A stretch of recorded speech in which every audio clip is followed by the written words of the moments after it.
तुम्हारी बुक का जो पहला पहला पेज है, पहला पहला पेज मतलब जो कवर पेज के बाद का जो नेक्स्ट पेज है वो हम खोलेंगे, ठीक है। तो इसके अंदर ये वाला पेज तुम्हारे पास खुलेगा, वहां पे ये पुरानी बुक का मेरे पास एक पेज है।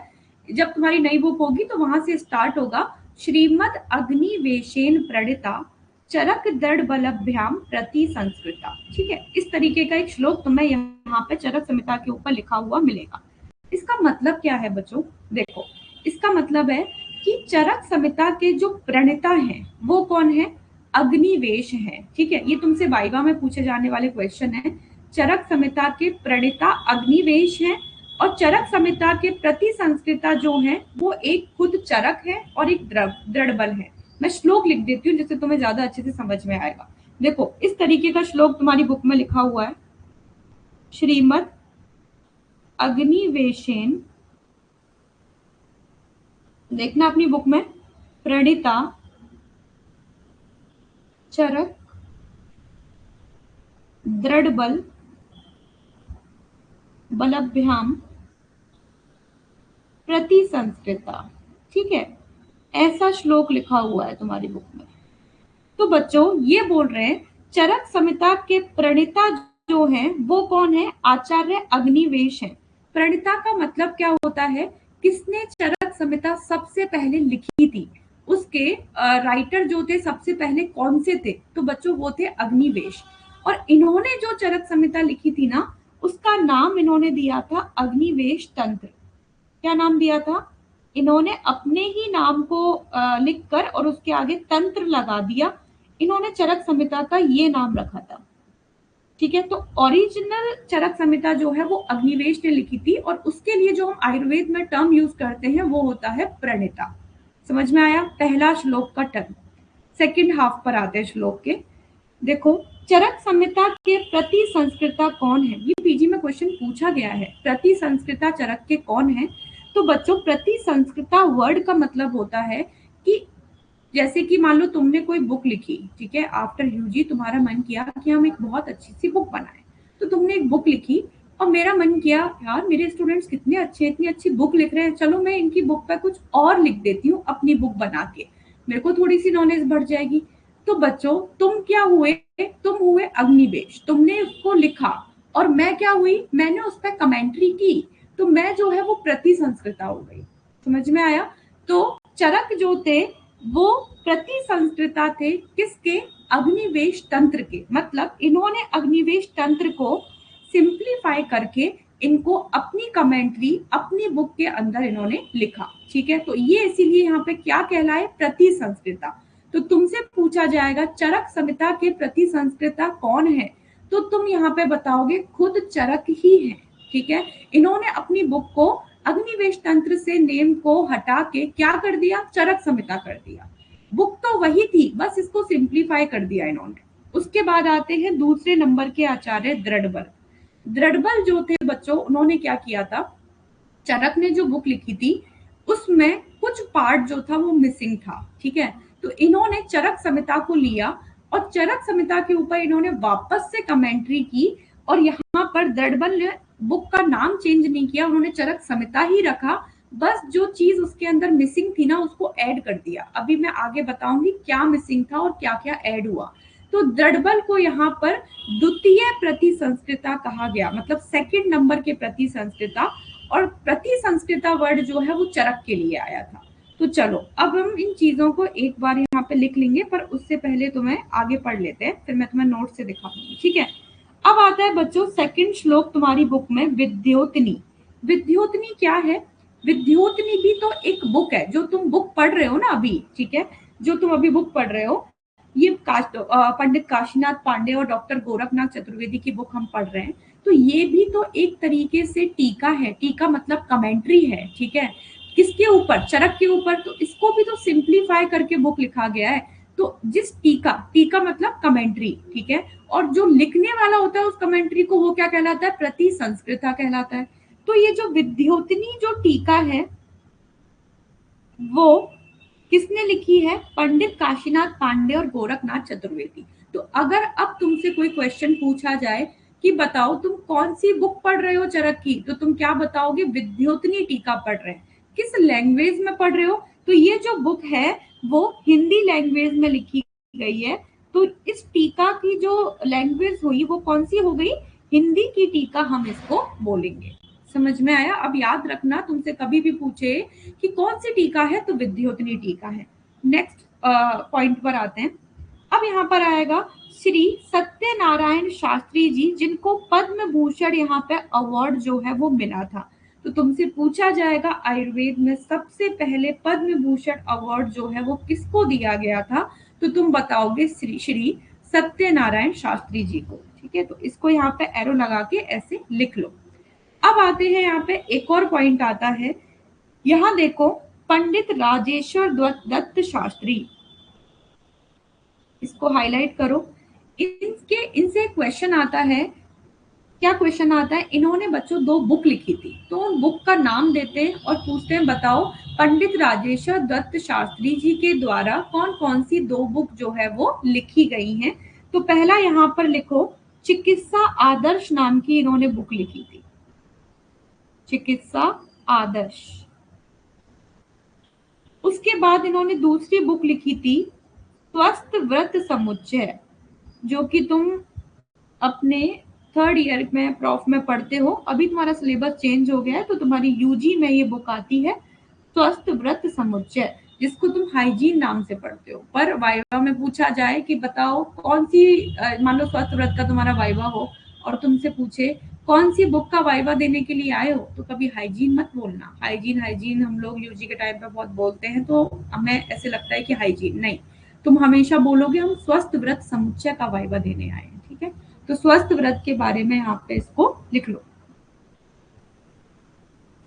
ठीक है, तो हमने यहाँ पर थोड़ा सा अपना चरक संहिता का इंट्रो देखा कि क्या क्या हमें पढ़ना है। अब बच्चों यहाँ पे इंट्रो के बारे में मेन आते हैं। देखो ये नोट्स जो हैं वो तुम्हें नवायु एजुटेक का जो टेलीग्राम चैनल है वहां पर मिल जाएंगे, तुम इसको प्रिंट करवा सकते हो। ठीक है, अब आते हैं बच्चों इसका इतिहास। तो जो चीज मैंने तुम्हें पढ़ाई है ना वही चीज यहाँ पे लिखी हुई है, तो अब अच्छे से इसको याद करेंगे। देखो सबसे पहले आता है मूल उपदेष्टा या उपदेष्टा। तो बच्चों उपदेष्टा वर्ड का मतलब क्या है, किसने इसको बोला।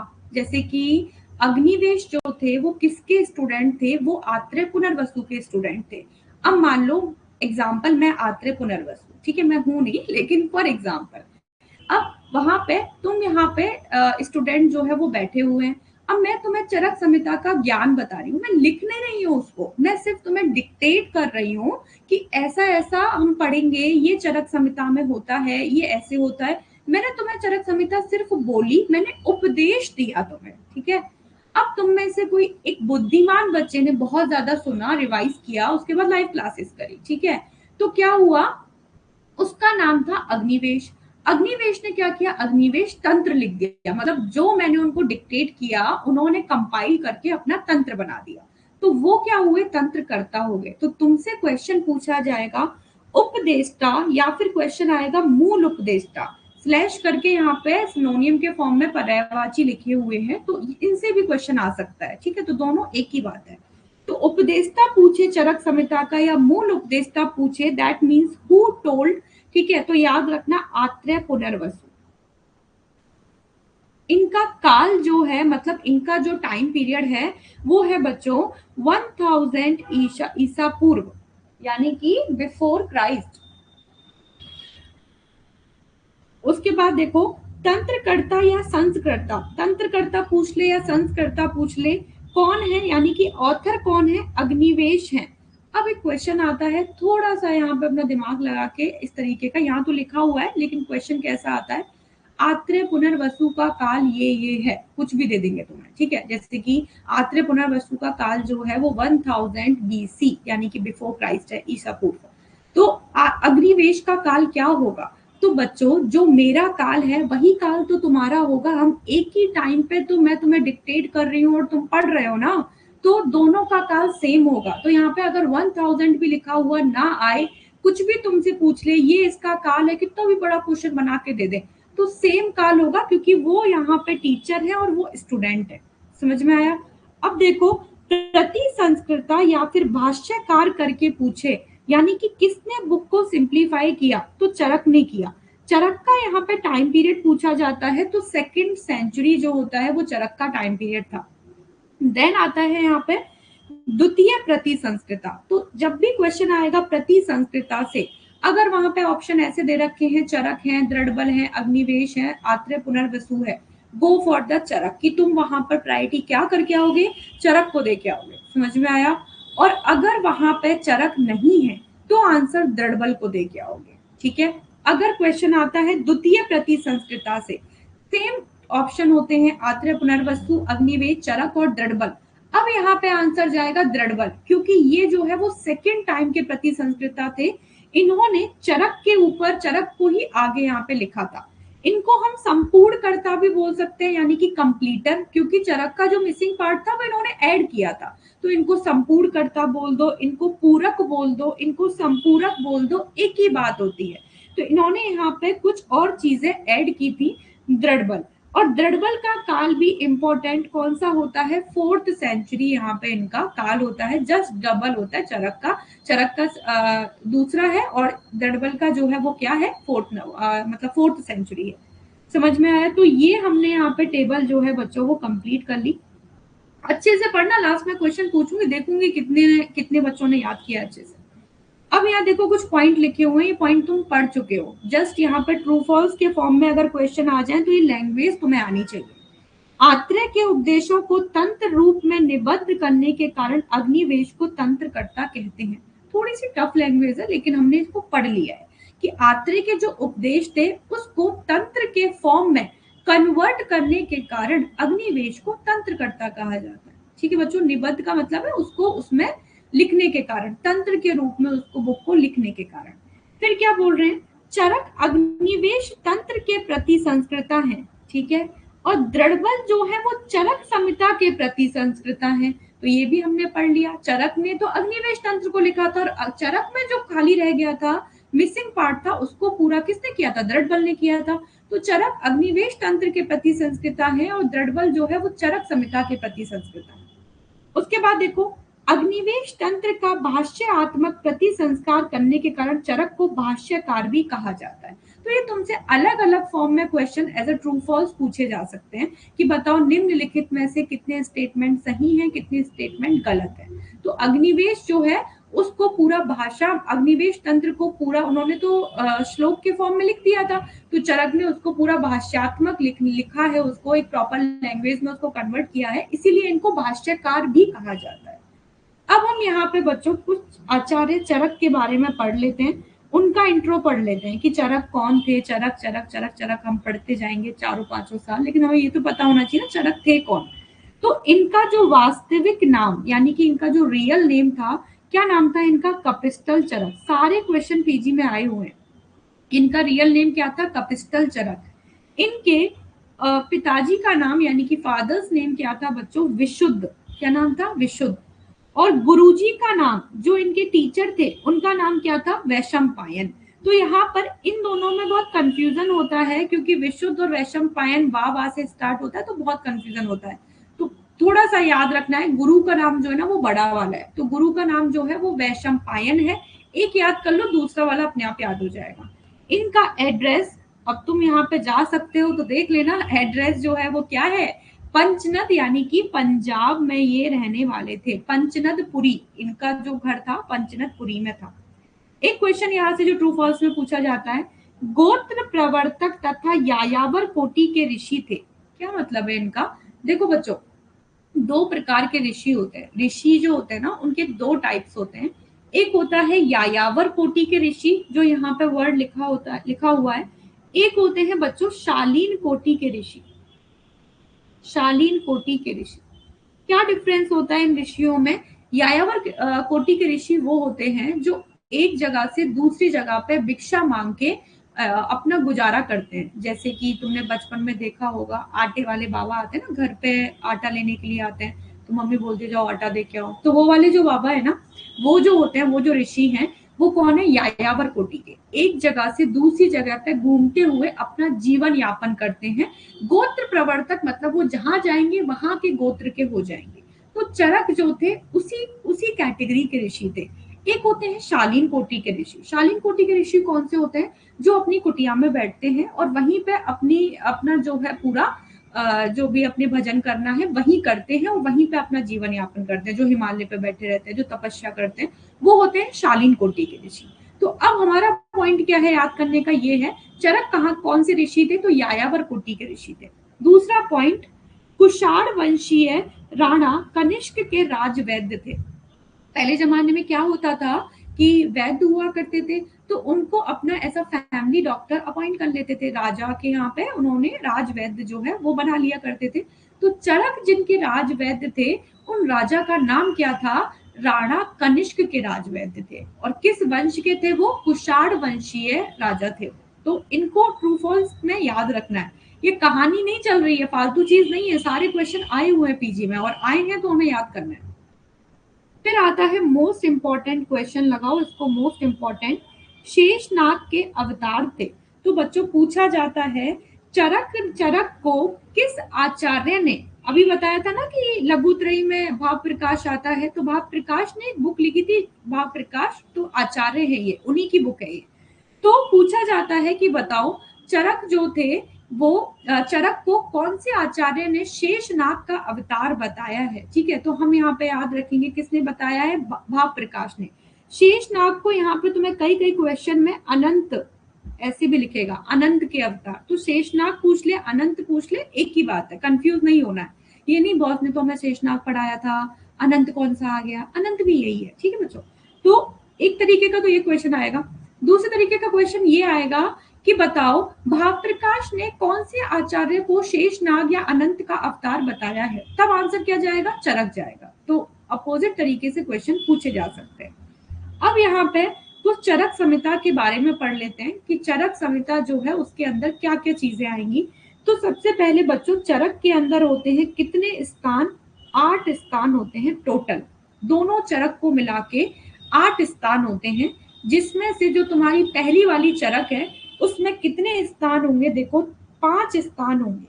यहाँ तक का जो होता है ये तुम्हारा चरक पूर्वार्ध होता है, और बाकी के जो 3 स्थान हैं ये तीनों मिला के चरक उत्तरार्ध बनाते हैं। तो तुमसे क्वेश्चन पूछा जाएगा चरक में कितने स्थान है? तो 8 स्थान है। पहला स्थान है सूत्र स्थान, देन निदान स्थान, देन विमान, शारीर, इंद्रिय, चिकित्सा, कल्प और सिद्धि। तो देखो अब हमें याद करना है इसके अंदर नंबर ऑफ चैप्टर्स कितने कितने होंगे। तो बच्चों सूत्र स्थान के अंदर 30 चैप्टर्स होते हैं। निदान, विमान और शारीर तीनों के अंदर कितने चैप्टर होते हैं? 8 चैप्टर होते हैं। उसके बाद आता है इंद्रिय स्थान, जिसके अंदर यहाँ पर 12 चैप्टर होते हैं। चिकित्सा स्थान में भी 30 चैप्टर होते हैं और सूत्र स्थान में भी 30 चैप्टर होते हैं। इंद्रिय, कल्प और सिद्धि स्थान तीनों में कितने कितने चैप्टर होंगे? 12-12 चैप्टर होंगे। तो हमने देखा निदान, विमान, शारीर में 8-8 चैप्टर, इंद्रिय स्थान, कल्प स्थान और सिद्धि स्थान में 12-12 चैप्टर होंगे, और चिकित्सा स्थान और सूत्र स्थान में कितने चैप्टर होंगे? 30-30 चैप्टर्स होंगे। उसके बाद आता है बच्चों इन्हीं स्थानों को, जो इनके मेन नेम है, उनके अलावा भी कुछ सिनोनियम्स होते हैं, कुछ पर्याय होते हैं जो यहाँ पे हम देखे। सबसे पहले देखो सूत्र स्थान। सूत्र स्थान को श्लोक स्थान भी कहा जाता है। अभी जब फर्स्ट चैप्टर पढ़ाऊंगी ना तो वहां पे विमर्श में तुम्हें दिखाऊंगी इसको कहाँ लिखा हुआ है। उसके बाद संग्रह स्थान भी इसको कहा जाता है। इसको शिर शुभम भी कहा जाता है। इंपॉर्टेंट टिक करना, इसको आशय स्थान भी कहा जाता है। क्या बोला जाता है? आशय स्थान। देन आता है यहाँ पे निदान स्थान। निदान स्थान में पता है क्या दिया हुआ है? बहुत सारी डिजीज जो है वो 8 चैप्टर में बताई गई है। मतलब 8 डिजीज का ही 8 चैप्टर है वहां पे। पर्टिकुलर एक एक डिजीज के नाम से एक एक चैप्टर बनता है, इसीलिए यहाँ पे इसको व्याधि संग्रह स्थान, व्याधि मतलब डिजीज, संग्रह का मतलब वहां पे कलेक्शन। तो जहां पर डिजीज का कलेक्शन दिया हुआ है तो वहां पे व्याधि संग्रह स्थान। विमान स्थान को निग्रह स्थान भी कहा जाता है और मान स्थान भी कहा जाता है। शारीर स्थान को आश्रय स्थान कहा जाता है। इंपॉर्टेंट गड़बड़ क्या होती है? गड़बड़ ये होती है आशय स्थान कौन सा है और आश्रय स्थान कौन सा है, और हमें लगता है दोनों सेम होंगे। दोनों सेम नहीं है। सूत्र जो है वो आशय स्थान है और शारीर जो है वो आश्रय स्थान है। तो एक काम करोगे, अपनी बुक के ऊपर यहाँ दोनों पॉइंट ऐसे निकाल के लिख लोगे, गड़बड़ नहीं करनी। फिर देखो इसी को काश्यप जो है, जिन्होंने क्या लिखा है, कौमार प्रत्यय लिखा है, जो पीडियाट्रिक्स वाला जो सब्जेक्ट होता है वो इन्होंने लिखा है काश्यप संहिता में।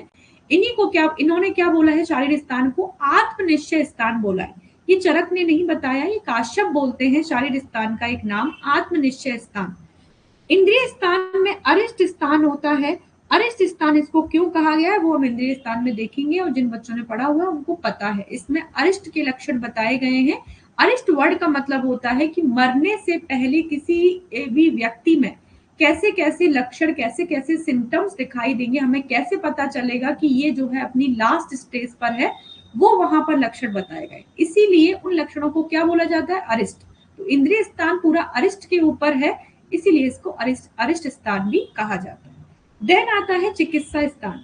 चिकित्सा स्थान के अंदर सारे फॉर्मुलेशंस दिए गए हैं कि कौन से रोग में कैसे फॉर्मुलेशंस हम यूज करते हैं। तो जितनी भी औषधों का योग वहां पर बताया गया है उसका संग्रह चिकित्सा स्थान में है, इसीलिए इसको औषध योग संग्रह भी कहा जाता है। इसको उत्तम स्थल, इसको उत्तम रहस्य स्थान, इसको सुंदर स्थान, इसको गुप्त स्थान, ये सारे नाम से जाना जाता है। कल्प स्थान जो है बच्चों, इसको दिव्य स्थान या फिर विकल्प स्थान कहा जाता है। सिद्धि स्थान का कोई दूसरा नाम नहीं दिया गया। तो हमें यहाँ पर आज ये अच्छे से रट लेना है कि कौन कौन से स्थान जो है और उनके क्या क्या पर्याय हैं। नेक्स्ट यहाँ पर देखते हैं बच्चों, देखो सूत्र स्थान। अब यहाँ पे थोड़ा सा सूत्र स्थान के बारे में देखेंगे। जब हम सूत्र स्थान पढ़ेंगे तो ये हम चीज वापस पढ़ेंगे। तो बच्चों इसके अंदर टोटल कितने अध्याय थे, कितने नंबर ऑफ चैप्टर्स थे, 30 चैप्टर्स थे। अब क्या है बच्चों इसके अंदर, इन 30 चैप्टर्स को जो है ना, 30 चैप्टर्स को टोटल 4 के ग्रुप्स बनाए हैं। और टोटल ग्रुप कितने बनाए हैं, 7 ग्रुप बनाए हैं। ठीक है, मैंने क्या बोला, इसमें 4 के ग्रुप बनाए। जैसे पहले 4 चैप्टर का एक ग्रुप, देन नेक्स्ट 4 चैप्टर का एक ग्रुप, ऐसे 7 ग्रुप्स बनाए इन्होंने। तो देखो 7 ग्रुप्स का तो 7 यहाँ पे आ गया, और 4 का बनाया है, तो ये 4 ग्रुप का नाम आ गया चतुष्क। ठीक है, तो 7 into 4 यानी कि इसके अंदर हमारे 28 चैप्टर्स कवर हो जाते हैं। समझ में आया। अब कितने बचे हमारे पास, टोटल तो 30 चैप्टर्स हैं। तो बच्चों 2 चैप्टर और बचे, जिनको यहाँ पे संग्रह द्वय करके दे दिया गया। द्वय वर्ड का मतलब होता है 2, और संग्रह का मतलब है कि एक साथ उनका कॉम्बिनेशन। तो यहाँ पे 2 चैप्टर संग्रह द्वय करके बताए। तो तुमसे क्वेश्चन पूछा जाता है सूत्र स्थान में कितने चतुष्क का वर्णन है, तो ध्यान रखना कभी 8 मत करके आना, वहां पे हमेशा 7 चतुष्क होते हैं, जिसके अंदर 28 चैप्टर होते हैं, और बाकी के जो 2 चैप्टर बचते हैं ना वो संग्रह द्वय। पहला ऑप्शन तुमसे 8 ही होगा, और मैक्सिमम बच्चे 8 ही टिक करके आते हैं। 8 नहीं है, 7 चतुष्क है। ठीक है, चतुष्क को याद कर लेते हैं। देखो यहाँ पर एक ट्रिक लिखी हुई है चतुष्क की। भाई साहब ने कल रोग की योजना बनाकर अन्न खाया। भाई साहब ने कल रोग की योजना बनाकर अन्न खाया। हुआ क्या था, एक भाई साहब थे, उनको क्या हुआ, बहुत सारी डिजीज हो गई। वो ध्यान नहीं देते थे अपने ऊपर, बस कुछ भी मिल गया खा लिया। अब उन्होंने क्या किया, चलो आज जब ज्यादा बढ़ गई चीज तो उन्होंने योजना बनाई, और उन्होंने कहा अब मैं रोगों के अनुसार अन्न खाऊंगा। तो ऐसी ये ट्रिक है। तो भाई से हो जाएगा, पहला जो चतुष्क है वो है भेषज चतुष्क। बच्चों ये जो ट्रिक बनाई है ना, ये उसी सीक्वेंस में है जैसे कि इसके अंदर आते हैं 1 से लेकर 4 चैप्टर। तो इसी सीक्वेंस में तुम्हें याद करने, जिससे कि चैप्टर इधर उधर ना हो जाए। क्योंकि पता क्वेश्चन कैसे आता है, बताओ 26 नंबर का चैप्टर कौन से चतुष्क में आएगा, बताओ 27 नंबर का चैप्टर कौन से चतुष्क में आएगा। तो तुम्हें ये सीक्वेंस याद होना चाहिए, तभी तुम बता पाओगे। साहब से हो जाएगा सेकंड नंबर का स्वास्थ्य चतुष्क, इसके अंदर आगे फर्दर 4 चैप्टर आएंगे। ने से हो जाएगा निर्देश चतुष्क, कल से हो जाएगा कल्पना चतुष्क, रोग से हो जाएगा रोग चतुष्क, योजना से हो जाएगा योजना चतुष्क, और अन्न से हो जाएगा लास्ट वाला अन्नपान चतुष्क। इनके अंदर टोटल 28 चैप्टर्स जो है वो तुम्हारे कंप्लीट हो जाते हैं, और 2 लास्ट के जो चैप्टर बचते हैं वो संग्रह द्वय के अंदर आएंगे। तो आज हमने यहाँ पर चतुष्क को भी याद कर लिया कि चतुष्क में क्या क्या है। अब हम यहाँ पर देखते हैं चरक संहिता के बारे में। इसके अंदर कितने श्लोक हैं, कितने सूत्र हैं, कितने आचार्यों का वर्णन है, यहाँ से क्वेश्चन आता है। तो यहाँ से तुमसे match of the following question पूछे जा सकते हैं पीजी के अंदर। देखो इसके अंदर टोटल नंबर ऑफ श्लोक जो है चरक के अंदर कितने होते हैं, 12,000 श्लोक इसके अंदर होते हैं। इसके अंदर सूत्र जो होते हैं बच्चों वो कितने होते हैं, 9295, ऐसे याद करना 9295। अब तुम्हें दिमाग में आना चाहिए बॉस, ये बताओ श्लोक और सूत्र में क्या डिफरेंस है। तो देखो बच्चों, श्लोक जो होते हैं वो जितने भी इसके अंदर श्लोक लिखे हुए हैं वो सारे श्लोक हैं, लेकिन सूत्र जो है वो होते हैं जैसे पर्टिकुलर, मान लो कोई डिजीज है, ज्वर है, तो ज्वर के लिए तुमने एक सूत्र पढ़ा, मतलब एक पर्टिकुलर श्लोक जो कि स्पेशली उसी चीज के लिए है। ज्वर का मतलब क्या होता है, फीवर होता है। किसी को बुखार के लिए तुमने एक सूत्र बताया, तुमने एक उसका पर्टिकुलर ट्रीटमेंट बताया कि भाई तुम ये कर लो, ये इसके लिए बेस्ट ट्रीटमेंट है। जैसे कि लंघन यानी कि फास्टिंग करना ज्वर में सबसे बेस्ट माना गया है ना। तो ये क्या हो गया, ज्वर के लिए एक चिकित्सा सूत्र हो गया कि ये सूत्र जो है वो इसी पर्टिकुलर चीज का है। तो बच्चों सूत्र जो है वो 9295 है, लेकिन श्लोक जो है वो श्लोक में सारे श्लोक आएंगे, लेकिन सूत्र में सारी चीजें नहीं आएंगी। सूत्र में पर्टिकुलर किसी स्पेशल चीज के लिए वो श्लोक आ रहा है तो वो सूत्र बन जाता है। अब तुमसे क्वेश्चन आता है, जितने भी श्लोक होते हैं, देखो जितने भी श्लोक होते हैं ना वो सूत्र नहीं होते, लेकिन जितने भी सूत्र होते हैं वो श्लोक होते हैं। क्यों? क्योंकि सूत्र भी तो श्लोक की फॉर्म में लिखा हुआ होगा। नहीं समझ में आया, दोबारा बताती हूँ। जितने भी श्लोक है वो सब सूत्र नहीं बन सकते, क्योंकि हर श्लोक हर किसी पर्टिकुलर चीज के लिए नहीं होता है। लेकिन जितने भी सूत्र है ना बच्चों वो श्लोक होंगे। क्यों? क्योंकि वो श्लोक की फॉर्म में लिखे हुए हैं। तो इस तरीके से तुमसे ट्रू फॉल्स क्वेश्चन पूछा जा सकता है। इसमें टोटल आचार्य जो हम पढ़ेंगे वो कितने हैं, 68 आचार्य हैं। इसमें देश, देश यानी कि places, total number of places जिनका वर्णन किया गया है अलग अलग जगह पे वो कितने हैं, 14 हैं। ये क्वेश्चन आए हुए हैं पीजी में। श्लोक कितने हैं, 12,000। सूत्र कितने हैं, 9295। आचार्य कितने हैं, 68। और देश कितने हैं, 14 यानी कि 14। अब आता है बहुत इंपॉर्टेंट पॉइंट, बहुत ज्यादा, ये पूरा का पूरा इंपॉर्टेंट है कि चरक में संभाषा परिषद कितनी बताई गई है। संभाषा परिषद का मतलब होता है टोटल नंबर ऑफ सेमिनार या फिर टोटल नंबर ऑफ डिस्कशन कितने किए गए हैं चरक में किसी भी पर्टिकुलर टॉपिक को लेकर। तो बच्चों टोटल नंबर ऑफ डिस्कशन जो है वो 7 किए गए, 7 सेमिनार इसमें बताई गई हैं। जिसमें सूत्र स्थान, ये भी क्वेश्चन बहुत पूछा जाता है, इसका जो सब डिवीजन किया है ये क्वेश्चन बहुत इंपॉर्टेंट। तो तुमसे पूछा जाए चरक के अंदर टोटल नंबर ऑफ सेमिनार कितनी हुई है तो बताओगे 7 सेमिनार है, 7 सेमिनार। तुमसे पूछा जाए, देख लेना क्वेश्चन क्या है, क्योंकि सबसे पहले ना 7 ही लिखा हुआ आएगा वहां पे, क्योंकि 7 हमें याद रहता है। सूत्र स्थान में कितनी सेमिनार हुई है तब बताओगे बच्चों, सूत्र स्थान के अंदर 4 सेमिनार हुई है। कौन कौन से चैप्टर्स में हुई है, 1, 12, 25, 26, कितना 1, 12, 25, 26। इससे ज्यादा तुम हिंदी की काउंटिंग याद कर लो, 1, 12, 25, 26। तो एक सेमिनार फर्स्ट चैप्टर में हुई है जो मैं तुम्हें पढ़ाऊंगी, उसके बाद एक 12वें चैप्टर में हुई है, एक 25वें चैप्टर में हुई है और एक 26वें चैप्टर में हुई है। तो इन 7 में से 4 सेमिनार जो है वो सूत्र स्थान में हुई है। और कौन कौन से चैप्टर में हुई है, और बच्चों चैप्टर्स के नेम जो है ना वो तुम्हें याद रखना है। जब मैं सेकेंड ईयर में थी, जब हमारी चरक जो है सेकेंड ईयर में आती थी, तुम लोगों की फर्स्ट ईयर से 12 चैप्टर कर दिए, तो ये वाइवा में मुझसे क्वेश्चन पूछा था, बताओ चैप्टर नंबर 25 में कौन सी सेमिनार आती है, ठीक है, कौन से नंबर की सेमिनार आती है, तो 3rd नंबर की सेमिनार आती है, और उस चैप्टर का नाम बताओ। तो तुमसे पूछा जा सकता है, एग्जामिनर तुमसे पूछ सकता है। तो तुम्हें याद रखना है कि 25 इन चैप्टर्स का नाम क्या है, जस्ट हम अभी आगे पढ़ेंगे जब पढ़ाऊंगे। फिर देखो शारीर स्थान के अंदर कितने चैप्टर थे, 8 चैप्टर थे ना। इसमें 2 सेमिनार दी गई है, चैप्टर नंबर 3rd में और चैप्टर नंबर 6th में। तो बच्चों जिस जिस चैप्टर में सेमिनार है ना उस चैप्टर का नाम एकदम रट जाना है। फिर देखो सिद्धि स्थान के अंदर एक सेमिनार दी है 11th चैप्टर में। तो टोटल नंबर ऑफ सेमिनार का डिवीजन हमने पढ़ लिया, 7 कहाँ कहाँ चरक में दी गई है। अब आता है यहाँ पे चतुर्विध सूत्र। चतुर्विध सूत्र जो है वो चरक के पहले अध्याय में हम पढ़ेंगे, ठीक है। तो बच्चों देखो, अब तुमसे क्वेश्चन आता है, तुम्हें पूछना चाहिए क्वेश्चन कि मैम ये बताओ कि सूत्र जो है वो 9295 है, तो यहाँ पे अब चतुर्विध सूत्र कहाँ से आ गया, ये कैसे 4 हो गए। तो देखो कैसे हो गए। अब देखो बच्चों तुमसे क्वेश्चन आएगा, सूत्र की संख्या बताओ, सूत्र की संख्या बताओ चरक में। आंसर क्या करके आओगे, 9295। तुमसे क्वेश्चन आएगा सूत्र कितने प्रकार के होते हैं, यहां पर काउंटिंग है और यहां पर टाइप्स हैं। सूत्र कितने प्रकार के होते हैं, क्वेश्चन ये आएगा तो आंसर करके आओगे चतुर्विध, यानी कि 4 प्रकार के सूत्र होते हैं। तो 2 तरीके से तुमसे क्वेश्चन आ सकता है।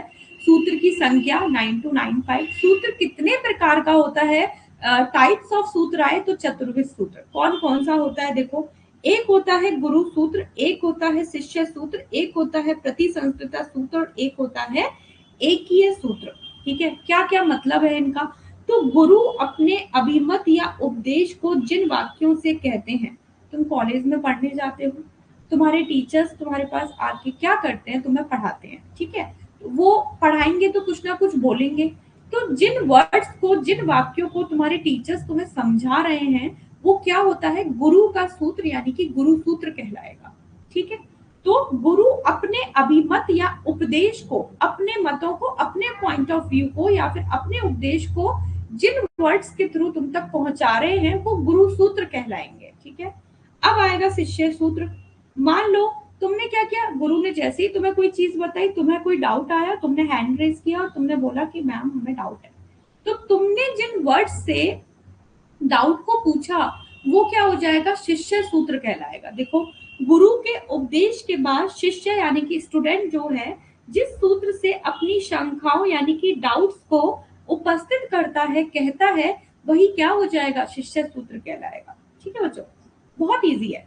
अब देखो यहाँ पे आता है प्रतिसंस्कृता सूत्र और एकीय सूत्र। अभी जब हम सूत्र स्थान पढ़ेंगे वहां पे मैं तुम्हें इनके एग्जाम्पल्स बताऊंगी, बहुत इंपॉर्टेंट है। प्रतिसंस्कृता सूत्र देखो, प्रतिसंस्कृताओं के द्वारा उपस्थित किए जाने वाला या किसी आचार्य को संबोधित करने वाला सूत्र।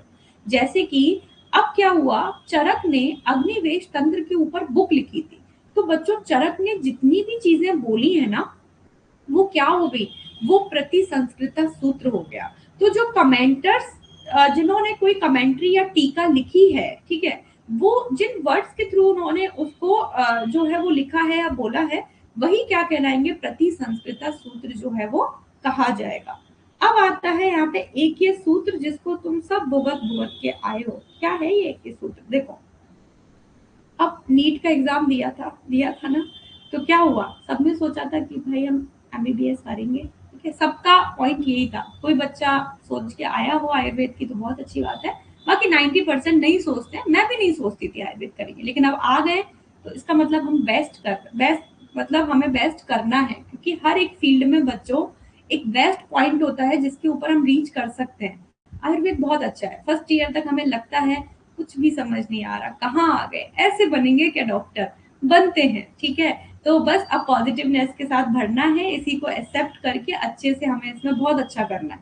तो अब इसी को देखकर हम एक ही सूत्र समझेंगे। नहीं हुआ हमारा नीट में, हम घर पहुंचे, घर पहुंच के मान लो हमारे साइड वाले कोई भी हमारे साथ का रह रहा था, कोई भी बच्चा जो हमारे साथ ही पढ़ा है, वो हमारे यहाँ पे रह रहा था साइड में। ठीक है, तो पापा क्या बोलते हैं, देखो उसका हो गया, तुम्हारा नहीं हुआ, क्या कर रहे थे तुम, तुम्हें भी तो कोटा सीकर जयपुर भेजा गया था। ठीक है, तुमने क्या किया, वो तो देखो कुछ भी नहीं है उसके घर में, फिर भी वो इतना अच्छा कर लिया और तुम्हें सारी सुविधाएं दी गई, फिर भी तुमने नहीं किया। एक आध बार तो सुनाई देता है ना।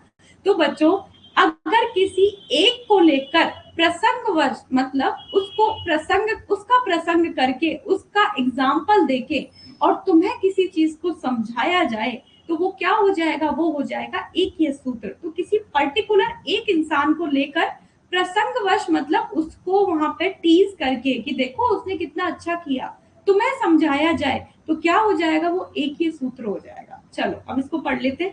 प्रसंगवश दिए जाने वाले किसी आचार्य का मत या सिद्धांत, तो कोई आचार्य किसी एक आचार्य को टारगेट करके अपना व्यू या अपना सिद्धांत दे रहा है, तो वो क्या हो जाएगा, एकीय सूत्र। ध्यान से समझ लेना इनको, क्योंकि आगे चल के श्लोक लिखे हुए आते हैं और पूछते हैं बताओ इसमें कौन सा सूत्र होगा, बताओ इसमें कौन सा सूत्र होगा, और गलती होती है बहुत ज्यादा। तो इसलिए जो एग्जाम्पल बता रही हूँ ना, उनको दिमाग में रखना, वही काम आएंगे, क्योंकि बच्चे इसमें बहुत कंफ्यूज होते घूमते हैं। अब यहाँ पे आएगा देखो संभाषा परिषद। तो अब हम इसको डिटेल में पढ़ेंगे कि संभाषा परिषद टोटल 7 कहाँ कहाँ हुई थी। तो देखो कितने सारे आचार्य जो हैं वो चरक संहिता को यहाँ डिस्कस कर रहे हैं, इनका सेमिनार चल रहा है, इनका डिस्कशन चल रहा है। तो बच्चों total number of seminar, total number of संभाषा परिषद कितनी थी, 7 थी। अब कहाँ कहाँ थी वो हम देख लेते हैं। सबसे पहले परिषद हुई थी चरक के सूत्र स्थान के फर्स्ट चैप्टर के अंदर, जिस चैप्टर का नाम क्या है, दीर्घ जीवितीयम अध्याय। तो चैप्टर के नेम तुम्हें याद होने चाहिए। इसमें कौन से नंबर की संभाषा हुई थी ये भी याद रखना है। तो इसके अंदर पहले नंबर की संभाषा हुई थी। स्थान या फिर आयोजक, मतलब या तो इस पॉइंट के अंदर कहाँ पर ये हुई थी, कहाँ पर सेमिनार कंडक्ट की गई थी, कौन सा वो स्थान था, या तो उसका नाम होगा, या फिर आयोजक मतलब कौन उसको वहां पे लीड करने वाला था, कौन उसका आयोजक था, उसका नाम होगा। तो इसके अंदर पहला देखो, पार्श्वे हिमवते शुभे, हिमालय के पास में एक सुंदर, हिमालय के एक सुंदर भाग में, मतलब हिमालय पे ये, हिमालय के पास मतलब हिमालय के साइड में एक अच्छी जगह पे ये जो है संभाषा परिषद कंडक्ट की गई थी, जिसके अंदर नंबर ऑफ पार्टिसिपेंट जो थे बच्चों, वो टोटल नंबर ऑफ ऋषि 53 थे। इंपॉर्टेंट है ये पॉइंट याद रखना, टोटल नंबर ऑफ ऋषि कितने थे, 53 थे। इसको हम वापस से चरक सूत्र के पहले अध्याय में पढ़ेंगे। इसका विषय क्या था, मतलब कोई भी डिस्कशन हो रहा है, कोई भी सेमिनार हो रही है, तो उसका कोई टॉपिक होगा ना कि किस टॉपिक पे हम डिस्कशन कर रहे हैं। तो बच्चों, आयुर्वेद अवतरण या फिर रोगों की उत्पत्ति, आयुर्वेद कैसे आया है, उसका अवतरण कैसे हुआ है, या फिर रोगों की उत्पत्ति किस तरीके से हुई है, वो हमने इसके अंदर देखा था। ठीक है, तो सोचो एक ही चीज से कितने सारे क्वेश्चन तुमसे बन सकते हैं। अब तुम्हें पता है दूसरी सेमिनार कब कहाँ पे हमने देखा था, चरक के सूत्र स्थान के 12th चैप्टर में। तो देखो 12th चैप्टर का नाम क्या है, वात कला अकलीय अध्यायम। ठीक है, इसमें देखो इसके अंदर टोटल नंबर ऑफ ऋषि जो पार्टिसिपेट किए थे ना बच्चों, वो 8 ऋषि थे, और इन 8 ऋषियों ने अपने 8 क्वेश्चन जो है वो वहां पर कहे। ठीक है, और उन्हीं का डिस्कशन हुआ। इसका जो टॉपिक था इस डिस्कशन का वो क्या था, त्रिदोष के गुण धर्म का विवेचन, कि वात पित्त कफ जो त्रिदोष होते हैं उनके गुण धर्म क्या क्या होते हैं। ठीक है, उनके गुण क्या क्या होते हैं, वो क्या क्या काम करते हैं, तो उनका विवेचन यानी कि उनके ऊपर यहाँ डिस्कशन हुआ था, और ये चैप्टर भी उसी के ऊपर है। फिर हम यहाँ देखेंगे चरक सूत्र 25, यही क्वेश्चन वाइवा में मुझसे पूछा था। तो चरक सूत्र 25 जो है, बताओ इसका नाम क्या है, तो यज्ञ पुरुषियम अध्याय जो है वो इसका नाम है। इसके अंदर जो टोटल नंबर ऑफ आचार्य जिन्होंने पार्टिसिपेट किया था वो थे बच्चों 9 आचार्य। इसका इंपॉर्टेंट ये पूछा जाता है, इसका टॉपिक क्या था, राशि पुरुष और व्याधि। ठीक है, राशि पुरुष एवं व्याधि। नहीं समझ में आए अभी कोई बात नहीं, जब हम चैप्टर पढ़ेंगे तो तुम्हें सबको समझ में आएगा। राशि पुरुष एवं व्याधि के संदर्भ में यहाँ पे ये सेमिनार हुई थी। फिर आता है चरक सूत्र 26, जिसका नाम क्या है, आत्रेय भद्र कापीय अध्यायम। इस चैप्टर का नाम क्या है, आत्रेय भद्र कापीय अध्यायम। देखने में जो नेम्स हैं वो थोड़े बड़े लगते हैं, पर याद हो जाते हैं, बहुत बार तुम सुन लोगे याद हो जाएंगे। फिर देखो इसके जो बच्चों आयोजक थे, मतलब जो इसको लीड करने वाले थे इस सेमिनार को, वो कौन थे, या तो काशी लिख के देगा या काशीपति वामक, ये क्वेश्चन पूछा हुआ है, काशी या काशीपति वामक। इसमें जो सेमिनार हुई थी वो हुई थी सम्यक आहार रस विनिश्चयार्थ, कि बताओ कि आहार रस जो है इसके विनिश्चय करने के लिए, आहार कितने टाइप के रस होते हैं, 6 टाइप के रस होते हैं, 7 टाइप के होते हैं, 8 टाइप के होते हैं। तो ये सारी चीजें डिस्कशन वहां पर हुई थी, और लास्ट में इसका कंक्लूजन क्या निकला था कि 6 टाइप के रस होते हैं। अब उसके बाद 4 सेमिनार हमने यहाँ देख ली। अब थी हमारे पास शारीर स्थान में 2 सेमिनार। ठीक है, तो शारीर स्थान के 3rd चैप्टर का नाम क्या है, खुड्डिका गर्भाव क्रांति शारीरम। ये जो सेमिनार हुई थी वो चैत्र रथ वन में हुई थी। क्वेश्चन पूछा गया है कि बताओ खुड्डा गर्भा क्रांति शारीरम में जो सेमिनार हुई थी, जो संभाषा परिषद हुई थी बच्चों, वो कौन सी थी, चैत्र रथ वन में हुई थी। इसके अंदर जो टोटल नंबर ऑफ ऋषि थे वो कितने थे, 10 ऋषि थे। इसका जो टॉपिक था वो क्या था, गर्भ उत्पत्ति विचार, कि गर्भ जो होता है फीटल डेवलपमेंट कैसे होगा, गर्भ की उत्पत्ति कैसे होगी। उसके बाद आएगा यहाँ पे चरक शारीर 6th में, जिसका नाम क्या है, शरीर विचय शारीरम। इसके अंदर टोटल नंबर ऑफ आचार्य जो थे बच्चों वो कितने थे, 8 ऋषि यहाँ पर थे। इसमें गर्भ विषयक 9 प्रश्न पूछे गए थे। याद करो मैंने तुम्हें जब शारीर स्थान पढ़ाया था, जब तुम्हें बताई थी, इसी गर्भ विषयक 9 प्रश्न को क्या बोला जाता है, नवक निर्णय। तो क्वेश्चन पूछा जाता है, नवक का मतलब 9, नवक निर्णय का वर्णन किस अध्याय में है? क्वेश्चन यहाँ से आता है। तो ये मैं तुम्हें शारीरिस्तान में पढ़ाऊंगी, जिन्होंने पढ़ा है उनको याद आनी चाहिए ये चीज। तो बच्चों इसके अंदर जो चीज डिस्कस हुई थी वो ये हुई थी कि बताओ गर्भ में प्रथम अंग उत्पत्ति कौन सी होती है? फीटस में सबसे पहले कौन सा पार्ट जो है वो डेवलप होता है? सिर होता है, ठीक है, हार्ट होता है, हाथ पैर होते हैं। तो इसके संदर्भ में यहाँ पे बताया गया। अब आएगी यहाँ पे चरक सिद्धि के 11वें अध्याय में फल मात्रा सिद्धि अध्याय। फल मात्रा सिद्धि अध्याय जो है, इसमें एक सेमिनार हुई थी जो कि किसने दी थी? दृढ़बल द्वारा। ये दृढ़बल क्यों है यहाँ पर, कोई मुझे बताएगा? दृढ़बल द्वारा क्यों है, बताना जरा, लिखना, मैं लास्ट में देखूंगी, ठीक है। तो दृढ़बल द्वारा ये सेमिनार दी थी। इसके अंदर टोटल नंबर ऑफ ऋषि कितने थे? 10 ऋषि थे। इसका टॉपिक जो है वो बहुत इंपॉर्टेंट है, अभी रिसेंटली 1-2 साल में पीजी में पूछा हुआ है। निरुबस्ती हेतु सर्वोत्तम फल विनिश्चयार्थ, कि निरुबस्ती का सर्वोत्तम फल क्या होता है? निरुबस्ती अगर किसी पेशेंट को देते हैं तो उसका सबसे अच्छा फल, सर्वोत्तम फल क्या होता है, उसके विनिश्चय के लिए यहाँ पे ये सेमिनार की गई थी। समझ में आ गया? तो हमने देखो टोटल पूरा सेमिनार पढ़ लिए, क्यों हुआ है, कहाँ हुआ है, ठीक है, चैप्टर का नाम क्या है, किसने किया है, सब पढ़ लिया। अब आता है बच्चों हमारा टीकाएं।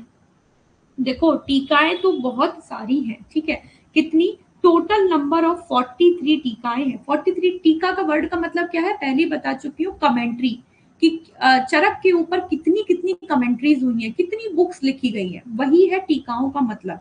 तो बच्चों टोटल 43 टीकाएं हैं, जिनमें से 17 जो है वो संस्कृत लैंग्वेज में लिखी गई हैं। तो ये क्वेश्चन बहुत पूछा जाता है, टोटल नंबर ऑफ टीका कितना है? ध्यान रखना वहां पे पहला ऑप्शन 17 होगा और तुम गड़बड़ मत करके आना। तुमसे पूछा जाएगा टोटल नंबर ऑफ टीका, तो आंसर जाएगा 43। तुमसे पूछा जाएगा संस्कृत की टीकाएं कितनी है, संस्कृत लैंग्वेज में कितनी टीकाएं लिखी गई हैं, है ना, कितनी बुक्स लिखी गई हैं, तो आंसर यहाँ पे 17 जाएगा। अब उसके बाद देखो बच्चों, यहाँ पे हम 43 की 43 याद नहीं करेंगे, हम मेन टीकाएं याद करेंगे जो कि हमारे एग्जाम में पूछी जाती है। सबसे पहले जो टीका आती है वो आती है चरक न्यास।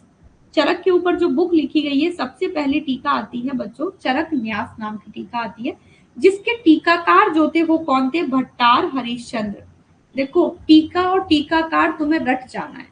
काल एक बार को तुम्हें इनका टाइम पीरियड याद ना होना चल जाएगा, लेकिन टीका और टीकाकार तो बहुत इंपॉर्टेंट, हर बार यहाँ से क्वेश्चन आता है, हर बार। Match of the following question भी यहाँ से बहुत आते हैं कि तुम्हें ये टीका लिख के दे देंगे और टीकाकार लिख के दे देंगे, और ये तुमसे याद हो जाए तो ठीक है, नहीं हो तो कोई बात नहीं, रिवीजन रिवाइज कर लेना एक बार, बस बहुत है। तो सबसे पहले आएगा चरक न्यास। चरक न्यास के जो टीकाकार हैं बच्चों वो कौन है? भट्टार हरिश्चंद्र नाम के राइटर हैं इसके। दूसरा आएगा चरक पंजिका। चरक पंजिका के जो टीकाकार हैं वो है स्वामी कुमार। इनको पंजिकाकार भी कहा जाता है क्योंकि उनकी बुक का नाम पंजिका है। उसके बाद आते हैं परिहार वार्तिक।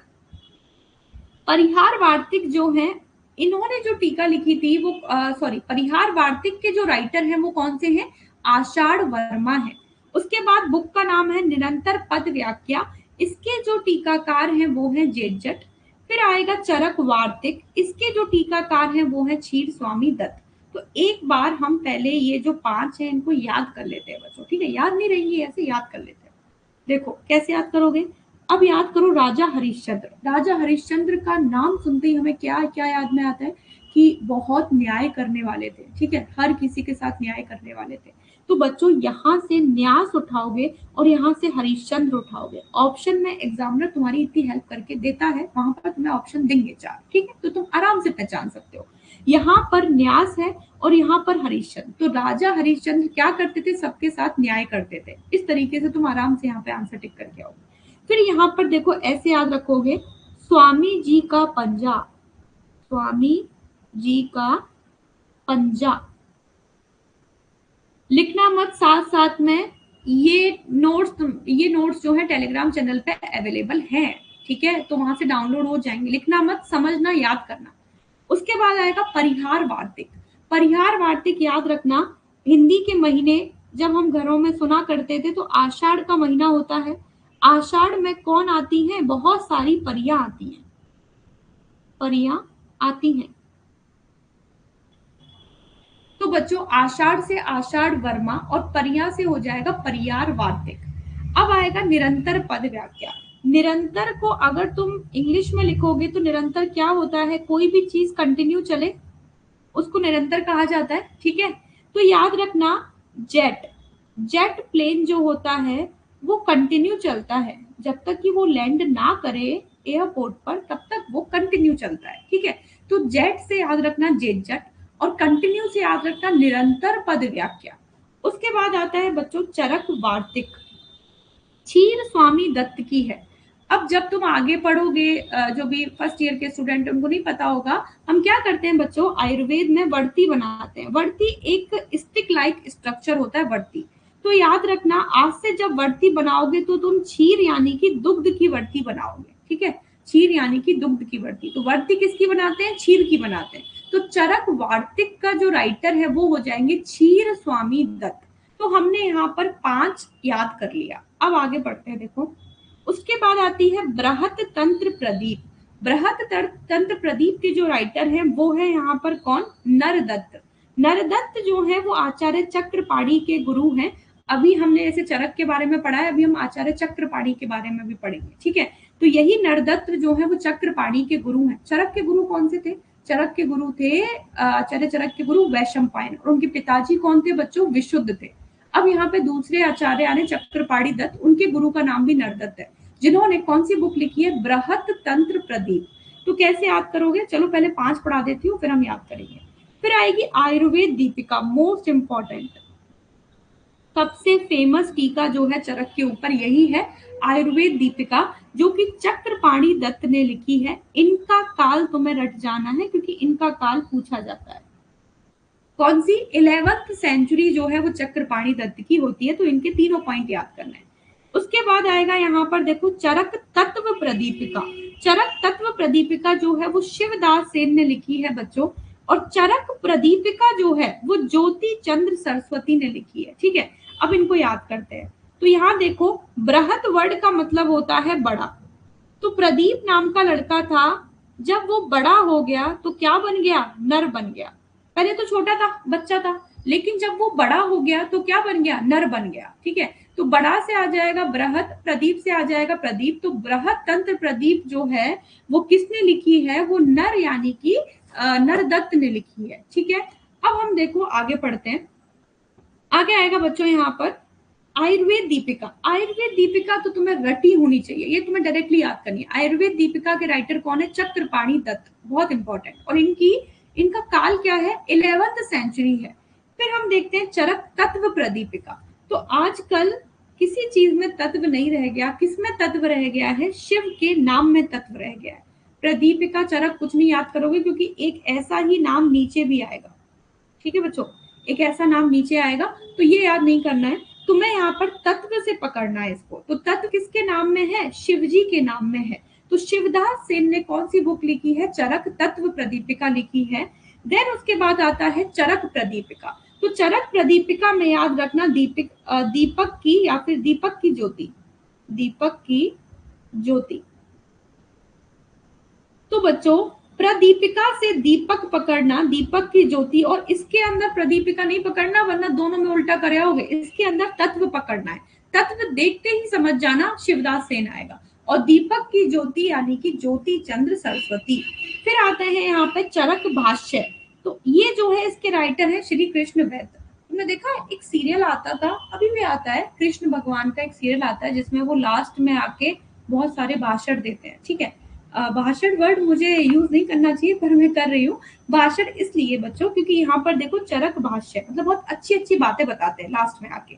तो कृष्ण भगवान क्या देते हैं, सबको भाषण देते हैं। तो चरक भाष्य जो है वो किसने बताई है, श्री कृष्ण वैद्य ने बताई है। हम कैसे भी याद करें, हमें अपना क्वेश्चन सही करके आना है। फिर आता है यहाँ पे चरक प्रकाश कौस्तुभ। चरक प्रकाश कौस्तुभ जो है वो किसने बताई है बच्चों, नरसिंह कविराज ने बताई है। चरक प्रकाश कौस्तुभ जो है वो किसने बताई है, नरसिंह कविराज ने बताई है। तो याद रखना कौस्तुभ नाम का लड़का है वो आजकल कवि बन गया है।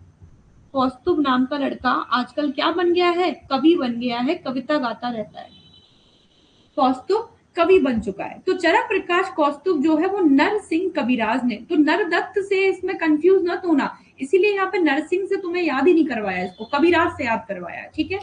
फिर आएगा यहाँ पे चरको उपस्कार, बहुत ही इंपॉर्टेंट। चरको उपस्कार के जो राइटर हैं वो हैं योगेंद्र नाथ सेन। तो बच्चों आजकल जो उपस्कार है, उपस्कार कौन करते हैं? उपकार, मतलब तुम उपस्कार याद कर लो, लेकिन तुम्हें ट्रिक में याद रखना है उपकार। उपकार कौन करते हैं? योगी लोग करते हैं। योगी लोग सबके ऊपर उपकार करते हैं। तो चरको उपस्कार जो है उसके राइटर कौन हो जाएंगे? योगेंद्र नाथ सेन हो जाएंगे। देन यहाँ पर आता है जल्प कल्प तरु।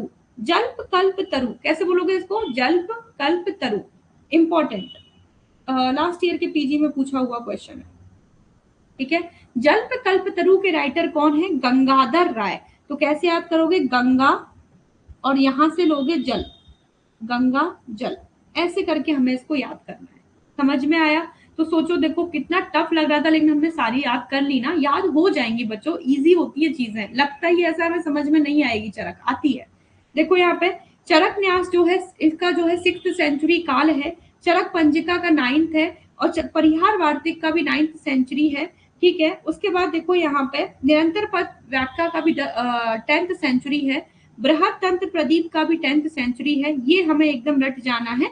तो ये सेंचुरी वाला जो है वो तुम्हें एक बार यहाँ पे रिवाइज कर लेना है, नहीं हो कोई बात नहीं, ठीक है। तो हमने यहाँ तक पढ़ लिया। अब जो नेक्स्ट है वो चरक के बारे में कुछ चीजें यहाँ पे बताई गई हैं, इसको और पढ़ लेते हैं आज की क्लास में, फिर क्लास हम कल सेकंड लेक्चर पढ़ेंगे। देखो बच्चों चरक के बारे में कुछ चीजें क्या है, इसका जो अरेबिक ट्रांसलेशन किया है, अरबी अनुवाद जो किया है, उसका नाम क्या है? शरक इंडियानस। क्या नाम है? शरक इंडियानस, ठीक है। ये जो बुक है ये अरेबिक में, अरेबिक लैंग्वेज में लिखी गई थी चरक की। इसके जो प्रमुख हिंदी टीकाकार हैं, मतलब जो मेन हिंदी टीकाकार, टीकाकार का मतलब अब तुम समझ गए होगे, वही प्रति संस्कृता, तो वो जो है वो अत्रिदेव विद्या अलंकार है। रट्टा मारना है, रटने वाली चीजें हैं। फिर देखो ये तुमने पढ़ लिया, काशीनाथ पांडे व गोरखनाथ चतुर्वेदी की जो बुक है वो है विद्योतनी टीका। ब्रह्मानंद त्रिपाठी की जो बुक आती है, उनकी जो बुक है वो है चरक चंद्रिका। और बच्चों ये क्वेश्चन इंपॉर्टेंट है, पूछा जाता है। देखो प्रोफेसर बनवारी लाल गौड़ जो है, उन्होंने आयुर्वेद दीपिका का हिंदी अनुवाद किया है। आयुर्वेद दीपिका किसकी बुक थी? याद करो, चक्रपाणी की बुक थी। तो चक्रपाणी की जो बुक है उसके कमेंटर हैं ये। चक्रपाणी ने जो चरक संहिता लिखी है ना, उसके कमेंटर हैं, उसको हिंदी में लिखा है प्रोफेसर बनवारी लाल गौड़ ने। उसके बाद आता है इसका इंग्लिश ट्रांसलेशन, अगेन इंपॉर्टेंट। जो पहली इंग्लिश की बुक लिखी गई थी वो देखो यहाँ पर अविनाश चंद्र कविरत्न इन्होंने लिखी थी, जो कि अपूर्ण प्रकाशित, मतलब इनकम्प्लीट पब्लिश थी, पूरी कंप्लीट नहीं थी, इनकम्प्लीट थी। और कहाँ से पब्लिश की गई थी बच्चों? कैलकटा से। कहाँ से? कैलकटा से। एक चरक क्लब बनाया गया था जिसको यहाँ पे इस्टेब्लिश किया गया था न्यूयॉर्क में। कब किया था? 1890 में। इसमें बहुत गड़बड़ करते हैं, 1891, 1892 ऐसे क्वेश्चन आएंगे। और किसने इस्टेब्लिश किया था? प्रोफेसर असलर ने। किसने किया था? प्रोफेसर असलर ने। तो ये हमने कुछ पॉइंट जो है वो डिस्कस किए हैं। तो चलो आज जो पढ़ा है उसको एक बार आईज क्लोज कर लो फटाफट से और रिवाइज कर लेते हैं। चीटिंग मत करना, आंखें बंद करके पढ़ना, ठीक है। सबसे पहले हमने देखा उपदेष्टा या मूल उपदेष्टा, कौन थे? आत्रेय पुनर्वसु थे। फिर हमने देखा तंत्रकर्ता या संस्कर्ता, कौन थे? अग्निवेश थे। दोनों का काल एक ही होगा क्योंकि टीचर और स्टूडेंट एक ही टाइम पे पढ़ते हैं। उसके बाद हमने देखा प्रति संस्कृता या भाष्यकार खुद चरक थे, जिनका 2nd सेंचुरी था। आईज क्लोज रखना, देखना मत। उसके बाद द्वितीय प्रति संस्कृता और संपूर्णकर्ता या पूरक और संपूरक कौन थे? दृढ़ बल थे, उनका जस्ट डबल था, 4th सेंचुरी था। फिर हमने क्या देखा चरक के बारे में? उनका वास्तविक नाम कपिस्थल चरक, पिताजी का नाम विशुद्ध, गुरु का नाम वैशंपायन, निवास स्थान पंचनद, गोत्र प्रवर्तक थे, यायावर कोटि के ऋषि थे। भाव प्रकाश ने इनको अनंत नाग या शेष नाग का अवतार जो है वो बताया था। देन हमने यहाँ पर नंबर ऑफ चैप्टर्स देखे थे और उनके स्थान देखे थे, ये तुम्हें रिवाइज करना है। आश्रय स्थान सूत्र होता है, आश्रय स्थान शारीर होता है, ये तुम गड़बड़ करके आ सकते हो, तो इसको तुम्हें रिवाइज करना है। चतुष्क जो थे वो 7 चतुष्क थे और संग्रह 2 में 2 चैप्टर थे। भाई साहब ने कल रोग की योजना बनाकर अन्न खाया। नंबर ऑफ श्लोक जो है वो 12,000 थे, सूत्र जो है 9295 थे, लेकिन सूत्र के टाइप जो थे वो 4 थे। नंबर ऑफ आचार्य जो है वो 68 थे, और देश यानी कि प्लेसेस टोटल बताए गए हैं 14। संभाषा परिषद 7 हुई है, सूत्र स्थान में 4 हुई है, 1, 12, 25, 26। शरीर स्थान में 2 हुई है, 3 और 6 चैप्टर में। उसके बाद सिद्धि स्थान में 1 ही हुई है, 11th चैप्टर में। उसके बाद हमने देखे चतुर्विध सूत्र, गुरु सूत्र, शिष्य सूत्र, प्रति संस्कृता सूत्र, एक ही सूत्र हमने देखा था। संभाषा परिषद के बारे में हमने देखा कि कहाँ कहाँ पर कौन सा अध्याय, आयोजक और विषय था। तो बच्चों ये तुम्हें रिवाइज करना है। उसके बाद हमने देखा चरक न्यास, न्याय कौन करते हैं? राजा हरिश्चंद्र करते हैं, तो चरक न्यास भट्टार हरिश्चंद्र ने बताई। स्वामी जी का पंजा हो गया था, परिया आषाढ़ में आती थी, निरंतर हमारा जेट चलता था, वर्ती हम चीर की बना रहे थे। बड़ा प्रदीप जो है वो क्या हुआ? प्रदीप पहले छोटा बच्चा था, बड़ा होकर नर बन गया। आयुर्वेद दीपिका इंपॉर्टेंट था, चक्रपाणी दत्त था। तत्व जो है वो किसके नाम में है? शिव जी के नाम में है। उसके बाद हमने देखा था बच्चों दीपक की ज्योति, और भाषण कौन देते हैं? कृष्ण भगवान देते हैं। कौस्तुभ कवि बन गया है और उपकार योगी करते हैं। गंगा जल हमने देखा था। हमने उसके बाद देखा अरेबिक जो ट्रांसलेशन है वो शरक इंडियानस करके किया था। प्रमुख हिंदी टीकाकार अत्रिदेव विद्यालंकार थे। और हमने देखा जो इंग्लिश वाला पार्ट था, वो इंग्लिश की जो बुक लिखी थी सबसे पहले, वो किसने लिखी थी? अविनाश चंद्र कविरत्न ने लिखी थी। कैलकाटा से थे। न्यूयॉर्क में चरक क्लब जो है वो बनाया गया था 1890 में। किसने बनाया था? प्रोफेसर अस्लर ने बनाया था। तो यहाँ तक